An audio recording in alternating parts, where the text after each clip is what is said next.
Clark County Today is presented by Connell Real Estate. Hire an agent, get a team. Learn more by visiting connellrealestate.com. Hey everyone, Chris Brown here with your Wednesday video update from ClarkCountyToday.com. Another 45 people have tested positive for COVID-19 since yesterday, bringing our total to 1,991 cases, still 40 deaths. Hospitalizations back up slightly from yesterday, 18 confirmed and 7 suspected cases in Clark County hospitals. On Tuesday, Clark County Public Health added data on which age groups are most impacted by COVID-19. Some interesting stuff there. 20 to 39-year-olds make up more than 37% of cases. That's followed by 40 to 49-year-olds at 16%. Now, people in their 70s and on up from there make up just 9% of total cases, despite comprising nearly 75% of the total deaths so far in the county. Interestingly, children under the age of 9 make up just over 5% of total cases, with 10 to 19-year-olds at 9%.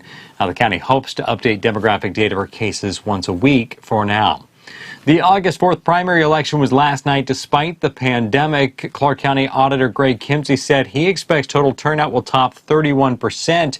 That's the highest for a primary election since 2012. Perhaps the most surprising result of the night was on the Clark County Council, where District 3 incumbent John Blom, who ran as an independent this year, will apparently not be moving on to the general election. As of this afternoon, with an estimated 55,000 ballots still to be counted, Blom had garnered just under 23% of the vote. Republican Karen Bowerman leads the primary with 8,237 votes, good for 43%. Democrat Jesse James, a first-time candidate who said he spent only about $1,500 on the race, is currently running in second in the top 2 primary with 34% of the vote. In the 3rd Congressional District race, it will be a rematch of 2018 with Democrat Carolyn Long facing off against the 4th-term incumbent Jamie Herrera Beutler. As of last night, Long had pulled in 47% of the vote in Clark County compared to just under 49% for the Republican. In the district as a whole, Herrera Beutler has a 13-point lead. Now, in 2018, Long finished within 7 percentage points in the primary and lost by less than 5% in the general election. Long says she's not worried about the larger gap this time around, noting that the pandemic has made it difficult to get her message out about affordable public health care and expanded rural broadband access. Herrera Beutler noted that she has done little in the way of campaigning, but believes people in the district feel she's doing a good job for them. The race is expected to be hotly contested and expensive. Long reportedly has over $1.5 million in cash on hand already, while Herrera Beutler leads the fundraising effort for now with just under $1.9 million in reserves. In another high-profile race, it appears Senator Ann Rivers will advance to challenge for re-election in Washington's 18th legislative district. Democrat Rick Bell received the most votes so far, garnering 41% to advance to the November general election.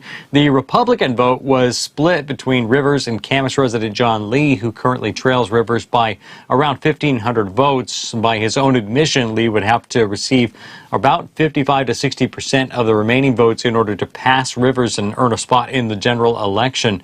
So the question seems to be which candidate will lead voters back in November.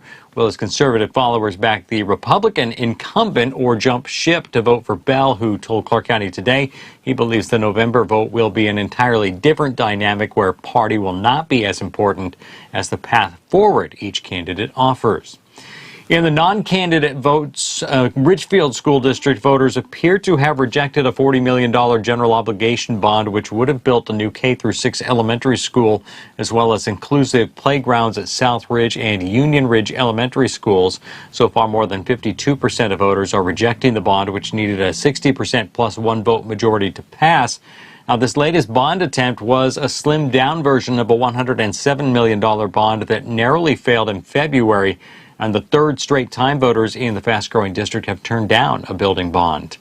Meanwhile, Woodland residents will continue to receive fire protection and emergency medical services from Clark County Fire and Rescue, but the city will no longer have to contract with the fire district now that voters have approved annexation of the city into the fire district.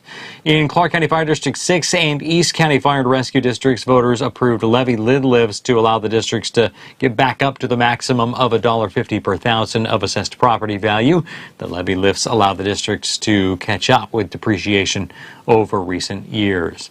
In other non-political news, last week the Alzheimer's Association held their annual international conference, but this year it was naturally online.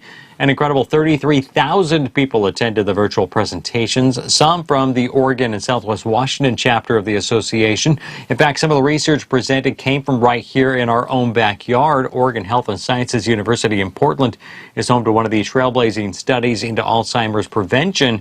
Dr. Hiroko Daj and her team have launched what they call the iConnect program. It involves elderly folks who are at risk for Alzheimer's or already have a diagnosis in the Portland and Clark County areas.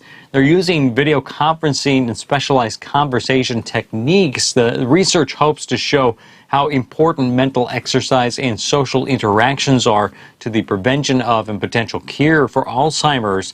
The local chapter is also gearing up to launch their annual Walk to End Alzheimer's later this month, which will feature independent walks with smaller groups this time around. Money raised in Clark County for Alzheimer's goes to support research like Dr. Dodge's.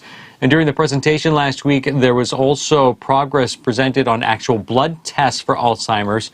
To find out more, visit our full story at clarkcountytoday.com. Well, Royal Oaks Country Club is considered one of the tops in the Northwest. Young golfers in Clark County who might not otherwise have the means to play there still have an opportunity to gain access. Here's Paul Valencia with more on the Royal Oaks Scholarship Program. Good evening. For the past 8 years, Royal Oaks Country Club has given 20 scholarships to area high school golfers. That allows these athletes access to the practice facilities and playing opportunities at one of the finest courses in the Northwest. It should be no surprise that many of the recipients have gone on to win major events. Here's Marcia LaFond, club manager at Royal Oaks, with more on the program. We introduced the program to give high school scholarship athletes an opportunity to play at Royal Oaks. So it's a great opportunity for these high school golfers, high school athletes, to be introduced to a country club with, a very high caliber golf course and all the amenities that come along with it. For more on the program, please see our story on clarkcountytoday.com. All right, thanks, Paul. And there is your check of the Wednesday headlines we're following for you at clarkcountytoday.com. Follow us on Facebook, Twitter, and Instagram to see when stories are posted and be part of the conversation. Send your feedback and story ideas to us via email, news@clarkcountytoday.com. For all of us, I'm Chris Brown. Thanks so much for watching. We'll talk to you again tomorrow.